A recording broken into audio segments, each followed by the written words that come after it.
Hi, this is Privateer Station, and we'll bring you day 269 of Russian-Ukrainian War with Olexiy Arestovych, advisor to the Office of the President of Ukraine, Lieutenant Colonel, and Mark Feygin, Russian opposition politician. Enjoy.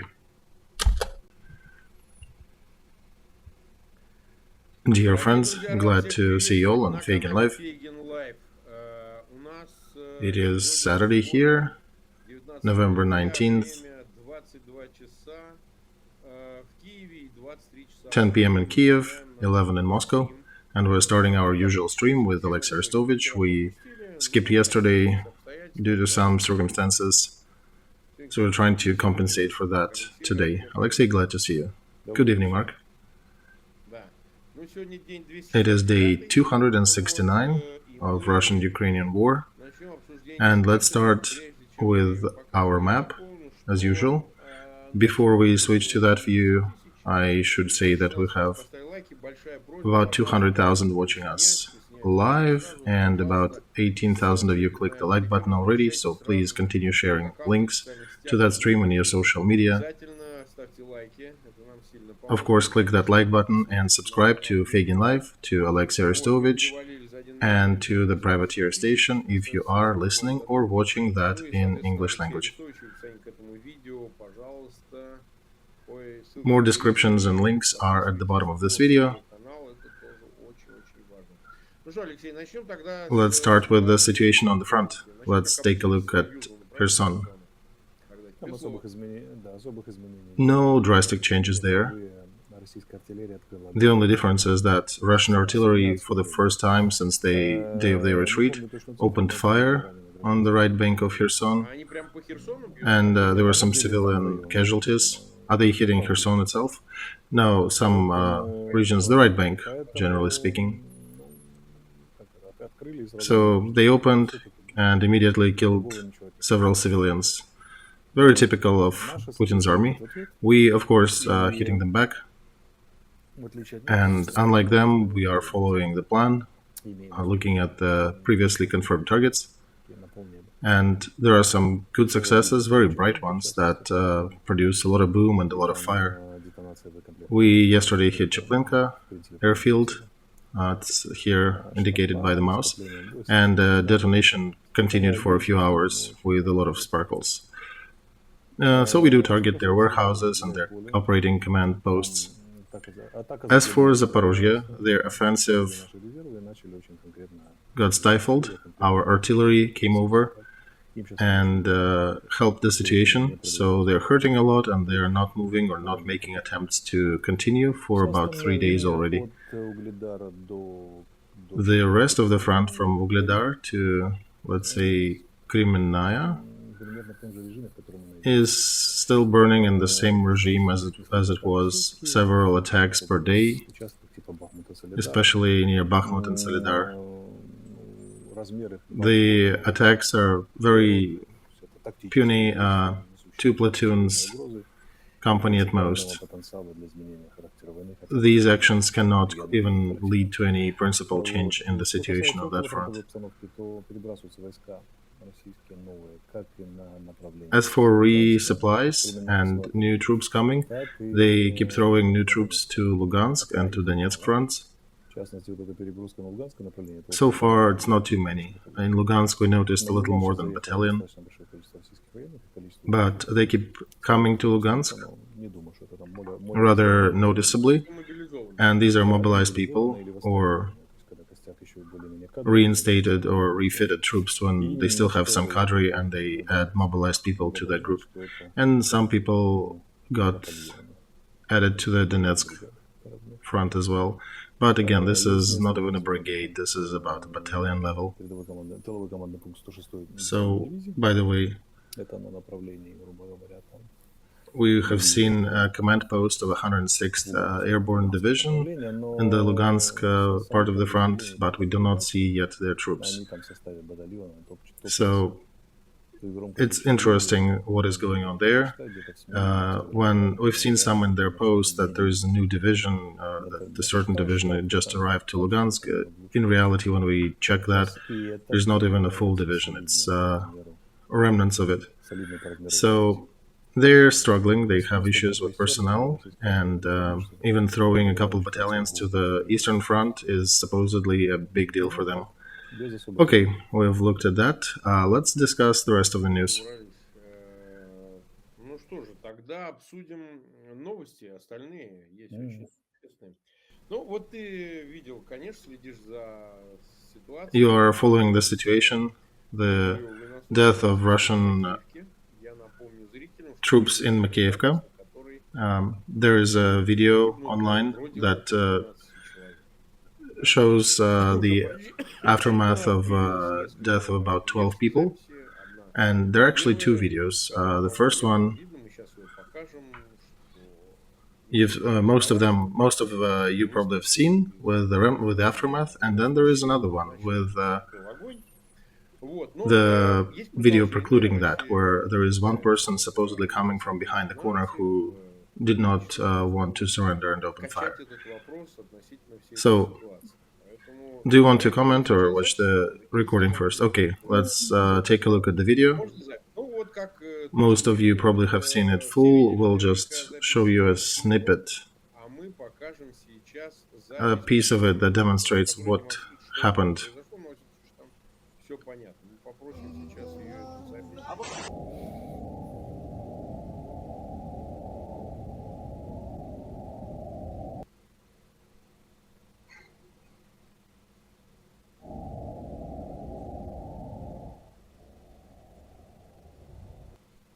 As we see, it does look that one of the gentlemen decided to resist with arms. And let's proceed in an orderly fashion. There are a lot of illusions around taking prisoners. So when people speak about Geneva Convention, they don't really understand what they're talking about. First of all, any provocation while surrendering is a war crime. So if you decided to surrender and then you all of a sudden grab the gun and start shooting, you're not a hero. You are actually committing a crime against Geneva Convention. And any other provocation, imitation of surrendering to lure the enemy. And why is that considered to be a crime? Usually it has very severe consequences. If the military on one of the sides run into the situation when somebody pretended to surrender and then decided not to, or changed his mind, with these actions, such a person actually puts in a very dangerous position everybody else who is trying to surrender.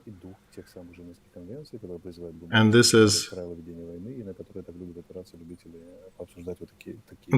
an important point with the Geneva Convention for those who want to elaborate further on what's happening and who's at fault.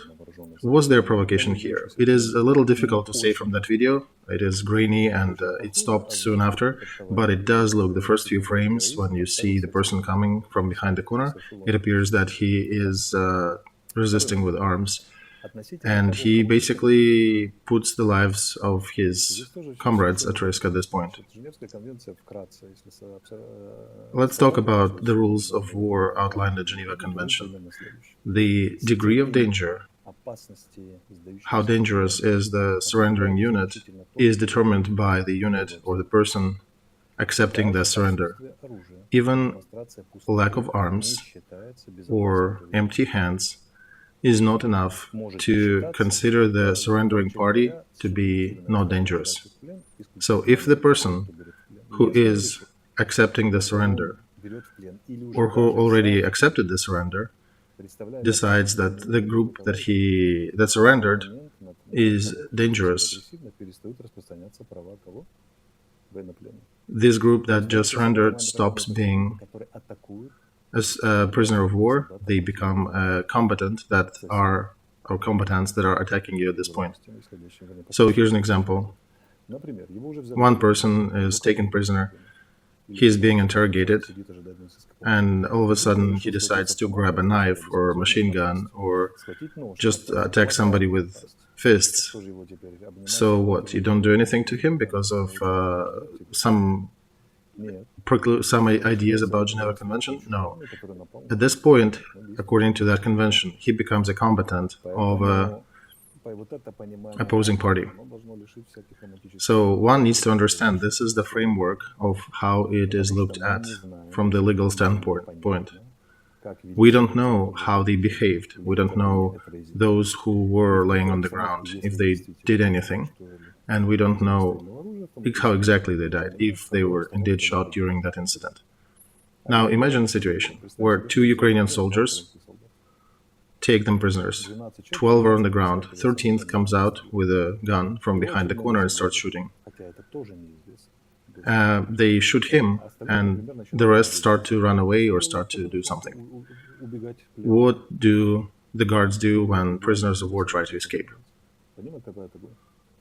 If you are in a convoy, if you're transferring somebody who is or guarding those who surrendered, if they start to resist, what do?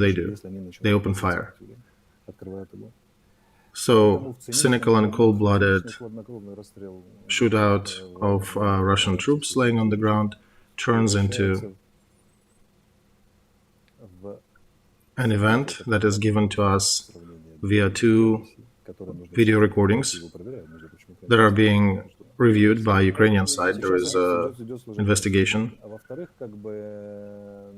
and that's one part. The other part is that our troops do not normally shoot prisoners. This is not part of who we are. I don't know these cases on the Ukrainian side during this war, but I know about 30 cases, at least just on top of my head, when Ukrainian troops were captured prisoners, interrogated, tortured, and then killed by the Russian forces or Wagner's troops. So I would say that if in our army, if officers or soldiers find out these situations happening, they will roughen up that person guilty right there. So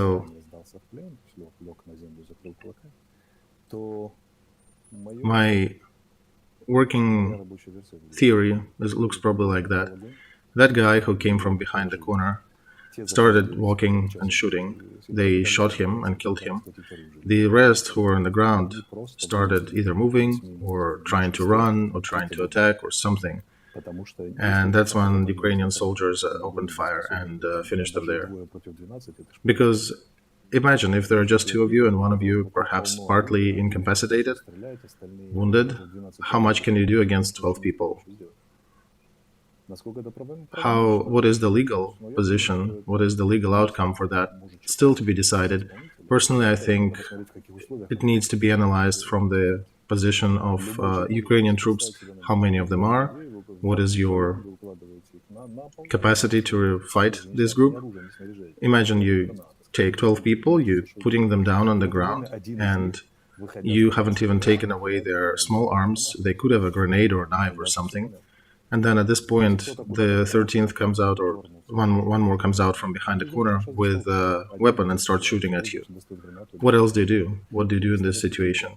And according to these symptoms captured on that video, they do look proper in light of Geneva Convention. So I do not exactly see the military crime here. I don't think it will be able to be blown up into a big scandal or an incident. And let's take a step back, take a meta framework. What happened? Sledgehammer. One of the main tasks of that sledgehammer incident was to call upon Russian troops to not surrender under any circumstances. And isn't it the same message that is being sent through that video, or to those people who hear that, see that's what's happening to you when you surrender? And here there is a thought. Maybe the mood in Russian troops is so that they need to start running these special information campaigns to preclude their surrender, especially the mobilized. And who is the actual target of these videos and of these messages? We definitely can make a case that Russian troops are being told to not surrender, otherwise you will be either executed back home or you will be shot by Ukrainian troops. I don't know details of this, if how true is that, but I can suspect, according to the law of war times, that it's probably worst and is probably organized. So this might be a coordinated effort. And as for the screams about, oh, they shot prisoners, well, there was an incident and there was a provocation. It appears to be. Investigation is ongoing, but Geneva Convention actually condemns any trickery around surrendering. And frankly, 2 versus 12, 12 who started moving on the ground, maybe taken something from their pocket, you don't know what's there. You see that the video stops when the phone drops from the hand of the guy who was shooting it. So the situation became real dire, real quick. And imagine if these Russian troops succeeded in killing these 2 Ukrainians, even though maybe losing 3 or 4 of them, we still have a platoon that is ready to fight, or part platoon. But they take weapons and they continue fighting, and they can kill more Ukrainian soldiers and people on the front. So if you're surrendering, you are surrendering. Give up guns, do not move, do not do any provocations. Okay, 326 to be precise are watching us. Over 120,000 click the like button. We've been live for about 16 minutes. Please share links to that stream on your social media. It is important. That's how you help our streams to continue. And yeah, sometimes we do change the time of live stream. Most people in Russia are watching it in recorded mode, but still, please continue sharing. That is important. As I've said earlier, I am traveling, had a few meetings in Europe, so please stop writing in chat that I am coloring my hair. This is just bad light in this room. Yeah, there is a bit of a yellow hue with your light, but yeah, there is some funny hate going on in the chat. Alright, let's continue talking about this. I think there are several very significant news, probably exemplary to a degree. Today, new Prime Minister of Britain, Rishi Sunak, came with a sudden visit to Kiev. Kremlin had some fleeting expectations that maybe new Prime Minister of Great Britain will be of a different position than his predecessors, but he quickly took the same anti-Moscow position. If there were any concerns that he will not follow Boris Johnson's course, they were quickly dispelled. But it turns out that he is not even weaker than Johnson or Liz Truss on his statement and his position towards Putin's regime. So I want you to comment on the perspectives with Britain. And situation is not simple. There is a lot of pressure being put on Kiev, apparently, by the international community at large. Because I want to say that, earlier, when there was another round of trying to push Ukraine to negotiate, very often Boris Johnson would appear and would stop that effort, would dispel that attempt to get Ukraine to negotiate on unfriendly terms. That's what happened with Draghi, remember? And also, Johnson intervened right after Scholz and Macron's visits. So here, do you think the support from London will be inheritingly strong?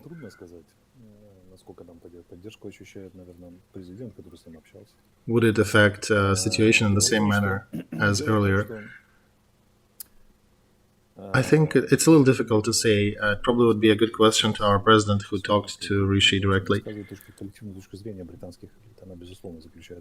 But one should mention that British prime ministers, both Johnson, Sunak, and Liz Truss, they do express a joint point of view. And Britain is one of the toughest allies of Ukraine. 125 guns, small zenith artillery, and some anti-drone weapons. So he came with new goodies also. And as for that basically outlines British position. They're still ardent supporter of our fight for life. As for the West at large, they can still talk about negotiations. As long as they continue talking about negotiations, they're not in touch with reality.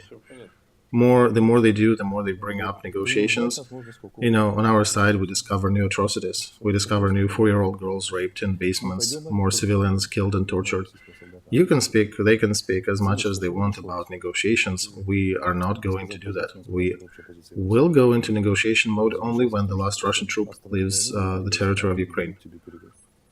Note that Scholz today voiced a position that is generally representative of the European Union view, and this position is for Putin to withdraw troops if he wants to sit down.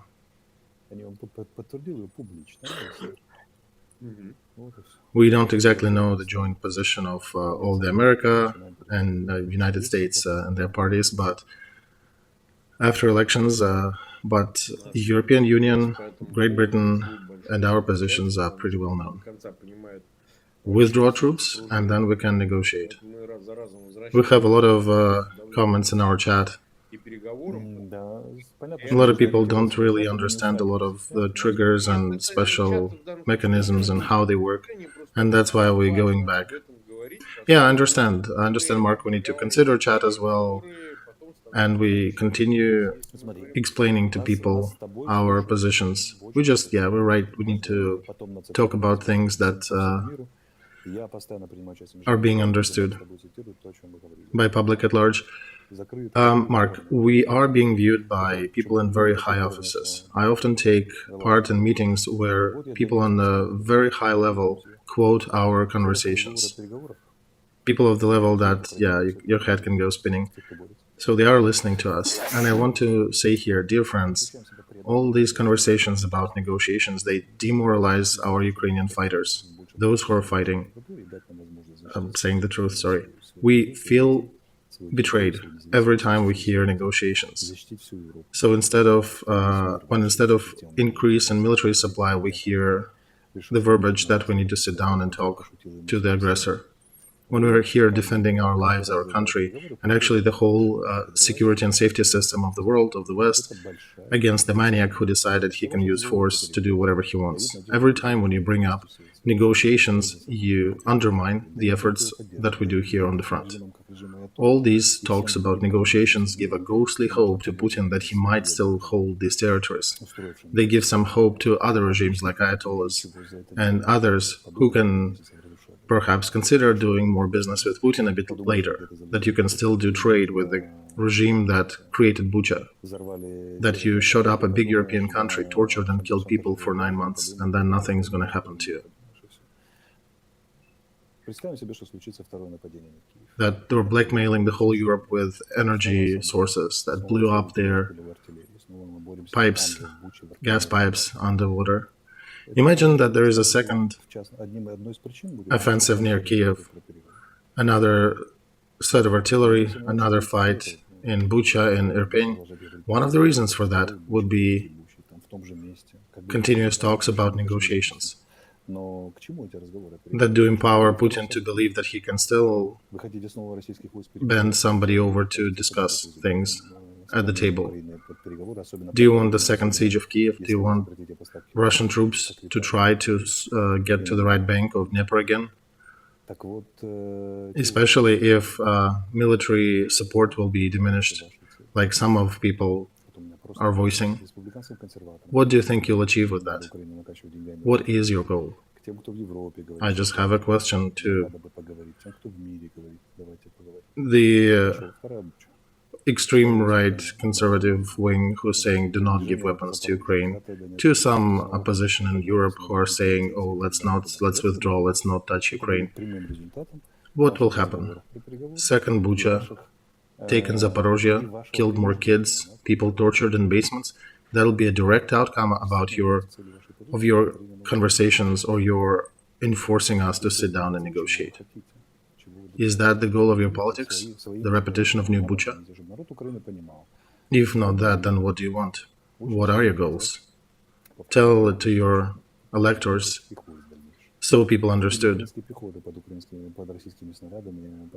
Something like international elites do want New Bucha to happen, or they do want more Ukrainian troops to die under Russian shells without capacity to respond because they ran out of ammo. Is that the goal? What's behind that? What's behind these talks of negotiations and slow down? To do what? This is the price, this is the cost of all these conversations about negotiations, the cost of blackmail that we might not get enough military aid or financial aid later. What are we fighting here for? Are we fighting for Russian resources in Siberia? Are we fighting to just avenge Russia? What are we doing here? We're just protecting our own. We don't need anything from Russia. We're defending our territory and lives of our people. What forced negotiations are you talking about? Where did that idea come from? One more inaccurate step and you could easily become a participant of or aid to Russia's criminal regime, to Putin's murderous regime. And that'll be the mark that the history will put on you if you side with the forced negotiations effort. And now what I can say after this angry speech, that so far I'm not seeing any diminishing help. So far nomenclature and volumes are increasing. If there would be a threat for that part of help to diminish, I would be talking much more aggressively and would probably switch to usual curse words. We had a couple streams like that. I'm a pretty simple man. I speak things as they are. I will not be picking words. All right, let's bring new topics to light of our gloomy Saturday discussion. I want to say that Shalom Aleichem has a character whose name is Pidotso.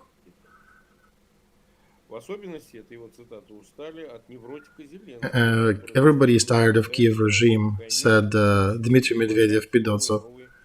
Especially everybody in Russia is tired from neurotic Zelensky, who keeps begging for more money, goodies and gifts from the West, and behaves like a spoiled child with delayed development issues.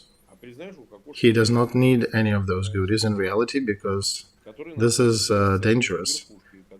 And his position is difficult because if he acknowledges the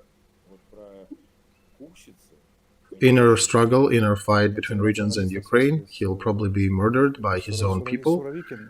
And if he continues to fight, he likely will be killed at the end of this war. So, yeah, nationalists, when they're talking about nationalists, he probably is looking behind his own shoulder. He's got Prigozhin and Surovikin, who are probably going to finish him and other Putin's cronies if the situation falls apart. Well, yeah, he's a funny figure, but he continues to bring his own little tune, little violin to that orchestra.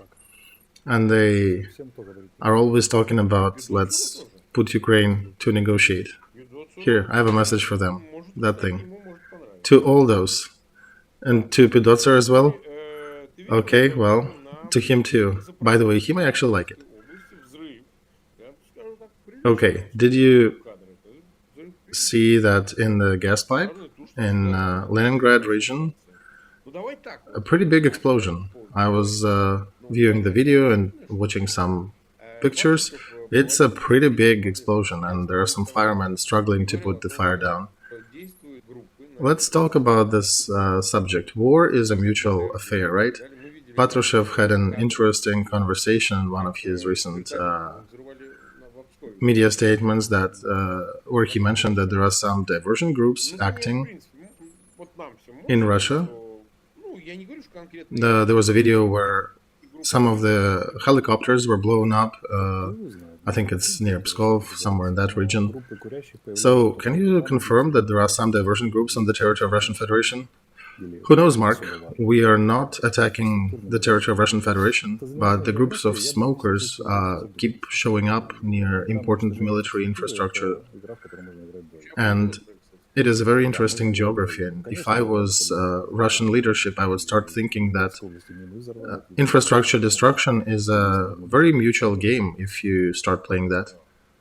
Because, of course, we did not blow up that gas transfer line in Leningrad, but there are people with Russian passports who treat Putin's regime with certain disdain, and they have a very opinionated position on the crimes and military crimes that this regime is making. So perhaps, they are aiding us a little bit in that struggle. And if Russia behaves like that in the world arena, then sooner or later their gas transfer lines can start blowing up. And they are very good targets. They start all the way back in Siberia, going all the way to Europe. And it's thousands of miles of uncontrolled territory. You would need to put, a guard every 10 yards? It's impossible. So Russian infrastructure is much more vulnerable in this regard than Ukrainian. Yeah, the territory is huge.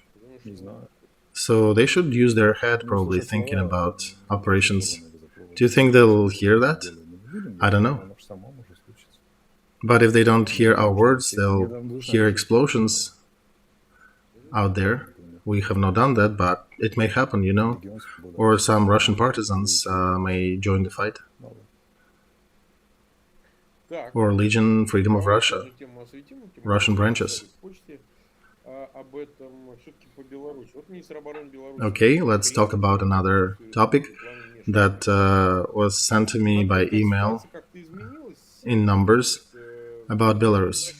Viktor Khrenin in Belarus, their defense representative said they have no plans to interfere in the conflict with Ukraine. So, do you think there is a risk still from Belarus, in light that the use of tactical nuke or any other kind of nuke is somewhat remote, because that topic keeps coming and going. Now it's somewhat quiet. So, Belarus, it's winter, right? Do you guys have already snow in Kiev? Yes. So, do you think they may activate themselves a little? There is some mobilization movement in Belarus mobilization system. They're checking their military specialties, and they've been doing that in waves. They started that even before the beginning of war, and every time they precluded with statement that there's no war going on, we're not trying to. At the same time, people in Belarus, they ignore these calls and these contacts from drafting system. According to the latest joke, they have 90% send them to go, where, and 10% pretended they did not understand who's calling. So they are bringing some troops there, but not really. We do not see the preparation for offensive. However, on our side, we do have a lot of preparations. We are preparing fortified regions, we are creating territorial defense units, we're continuing to train our troops on the border.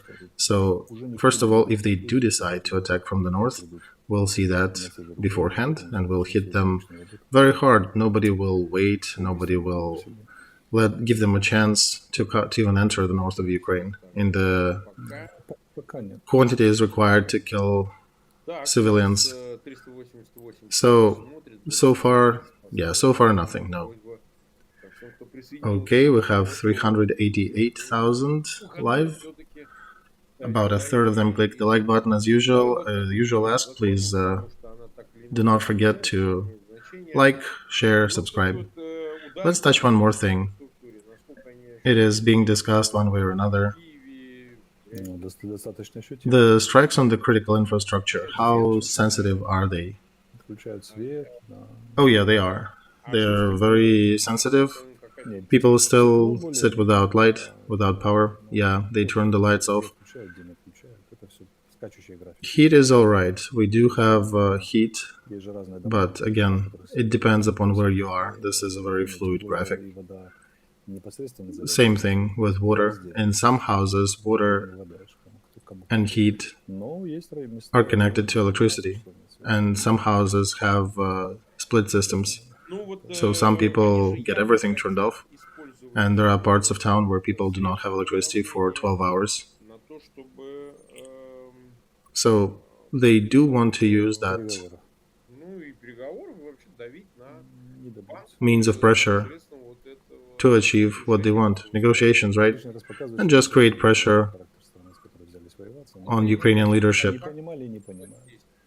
with that pressure in the society. That just outlines once again they don't understand whom they're dealing with. They don't understand Ukrainian society. In that aspect, Ukrainian are, let's give something Russian that they understand, like Afghans. When it's peace times, we war a lot between each other. We quarrel and there's a lot of hate going around. But when the war comes, we join forces. And the worse it is, the more we are together. Then when the threat disappears, we start squabbling again. But in that light, the worst idiocy would be to try to push our leadership to negotiate by creating hardship for our society at large.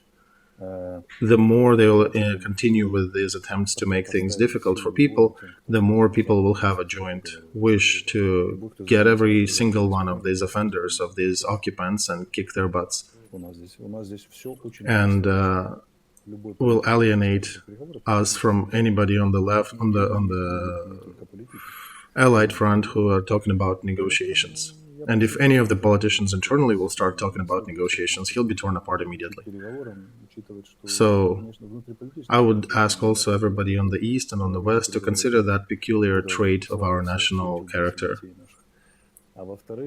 Internal political situation just doesn't allow us to negotiate about anything until all of these murderers are gone. And the increase of these hostile actions towards civilian infrastructure will only lead to increasing hate to the aggressor. The best way to weaken us is to let us be. Whenever there is peace, yeah, we start fighting. There's a lot of political and economic fighting in the country. But when the war breaks out, we join forces. Смотри, еще новость. Европарламент подготовил резолюцию All right. признания России террористического государства, намерен провести голосование. Look, another news. European Parliament Я сообщил на брифинге пресс-секретарь prepared a resolution about acknowledging Russia to be a terrorist state. Многие путают с ПАСЕ, это не Press Secretary of European Parliament announced in his statement, this is European Parliament, this is not a Parliamental Assembly of Europe, this is the actual Parliament. резолюции, но все-таки это So, do you think if that happens, of course, their resolutions are just the legislature? Well, Mark, no, that's important.